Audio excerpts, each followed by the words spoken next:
and staying in drinks, the best wine tours in the world we know. We discovered it through a book by Britt and Karlsson, the BK Wine Magazine and BK Wine Tours. They organize amazing tours in different countries. So everyone, our friends from Baja California, our friends from Tokai, etc., we welcome you to see the wine tours they organize all around the world. It's fascinating. Thank you so much.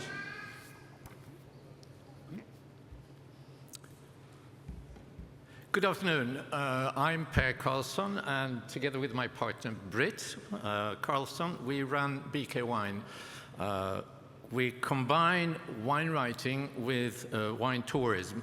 We've done 13 wine books. We run BK Wine Magazine, and we lead wine tours all across Europe and far beyond Europe to South America, South Africa, New Zealand. We do have a book in the competition, which is this one, which is about sustainability in wine, which is a lot of dense text and a lot of photography in it, but I'm not going to talk about that. I'm going to talk about wine tourism and what we do in wine tourism. And I'm particularly pleased to be here at the Gourmand event to talk about wine tourism at the Gourmand event, which is the world's premier book event about gastronomic books. I'm particularly pleased to be here because wine tourism in many ways is similar to books. Cookbooks, yes, we've talked a lot about what cookbooks are today, but also fiction books, because wine tourism and books, it's about people, it's about sentiments, it's about emotions. Our very first wine tour that we did was in 1986. It was to Bordeaux, obviously Bordeaux, because that was what you did at that time. Much has changed since, both in wine tourism and in the wine business. At the time, we had a crazy schedule. It was the first time any one of us went to a wine region. We went there with a bunch of friends. We planned a wine tour for 5 days. We planned 4 or 5 winery visits every day, so 25 visits or so over 5 days. It was a crazy, absolutely insane schedule. We survived, fortunately. Sadly, I have to admit that I don't remember much about the wines that we tasted. I know we tasted a lot of wines, and I know that they were absolutely fabulous, but I don't remember much of them. What I do remember from that wine tour is the people that we met. For example, we met Christian Mwix, the owner of Chateau Petrus, who came in green wellies, rubber boots, and dragged us out into his vineyard and showed us his plants. His wines today sell for 5,000 euros a bottle. I remember May Eliane de Lanquessin, the then owner at Chateau Pichon-Lalande.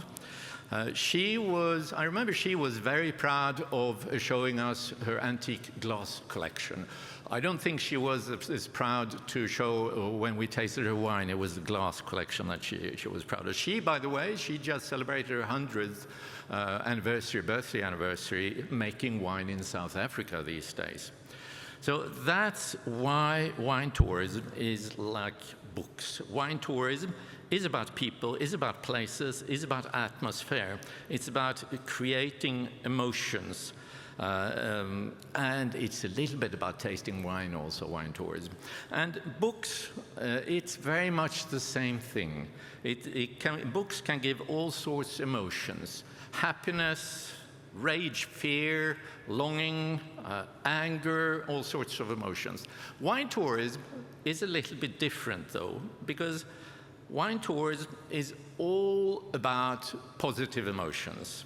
It's about making people happy. Wine tourism has changed quite a lot since 1986, though. I mentioned that earlier.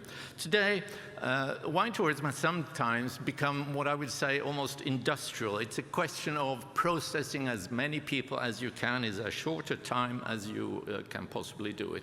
It's become a sales tool for wineries sometimes, or very often. That, in my view, in our view, is dangerous, because wine tourism has two parts. It has wine and tourism. And tourism is not just about sales. Tourism is about people. Tourism is about experiences. Sometimes wineries say to us when we talk to them, when we contact them, oh, we have this lovely tasting room. You have to come and see our fantastic new shiny tasting room. And we tend to feel that we really would like to say, no, we really don't care about your tasting room. What we do care about is that we meet some people that tell us your story, that shows us about your life and what you do at your winery. We don't say that, of course, because it wouldn't be polite. Sometimes wineries make things worse when they want to develop wine tourism. They think they have to employ people. They think they have to invest a lot of money. Sometimes that's the right thing to do for wineries, but in many cases, it would be better to make things simple, just stay more rustic, just stay more personal, stay more authentic. It depends, it all depends on your objectives. A while back, I interviewed, I mean, we meet a lot of wineries. So a while back, I interviewed a winery which received 70,000 visitors a year. And I asked the guy who ran it, would you have done anything differently if you started over? And he said, yeah, I would. I would be more selective with whom I receive and target fewer people. Our wine tourism business go very much hand in hand with our wine writing, because, well, we've done 13 wine books by now. We have previously won some Gourmand Awards, and we're extremely happy and proud about that. This one is about sustainability, as I mentioned. The way this works for us is that we travel around the world and visit maybe 200 wineries in a year, both of us. So we hear and learn a lot and talk to a lot of people, and that feeds directly into our books. And that's why our books are really very much about the real things that happen out in the vineyards. It's not about what we have heard other people say. Our books then bring people to our wine tours. Our books bring a certain reputation, in particular if we win a Gourmand Award. So it works both ways.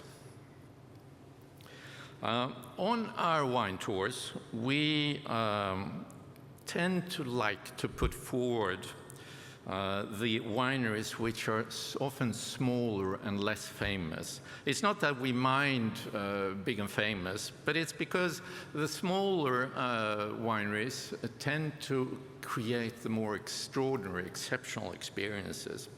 We had, a couple of years back, we had a client on our Champagne tour who told us after the tour that you know, I saw the agenda, and I only knew one of the wineries you mentioned, so I thought, well, this is maybe not so interesting, but he decided to sign up and book a tour with us anyway.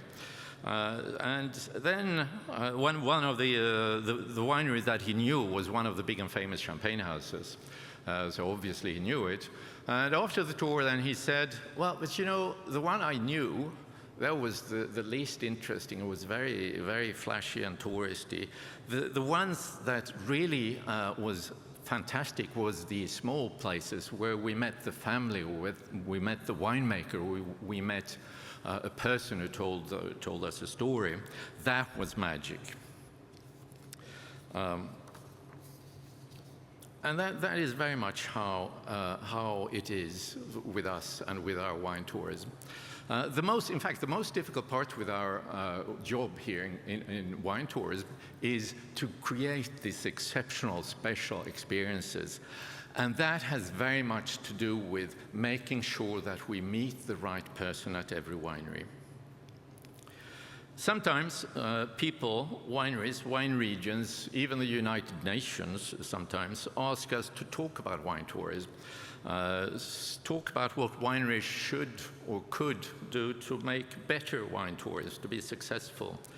I'm perhaps most proud of the event that we did a couple of years ago in 2023, when I did a series of wine tourism seminars for winemakers in Ukraine in 2023 in raging war.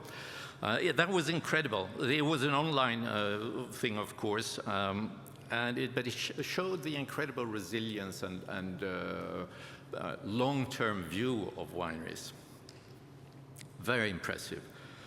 So now, if it is so that maybe we have some wineries present in this event, I thought I would give my shortest ever seminar on how to be successful in wine tourism. It is just three points. So it's actually 3 or 4, so it's very quick. Well, the first thing, as I mentioned, you don't need to invest a lot. You don't have to have a fancy tasting room. You don't need to have a restaurant. You don't need to have electric bikes in the vineyards. You can, but it's not important. The most important is that wine tourism is about you. It's about the people. So given that, the 3 points then is, the first, for being successful in wine tourism, you really have to want to receive people. You have to like it.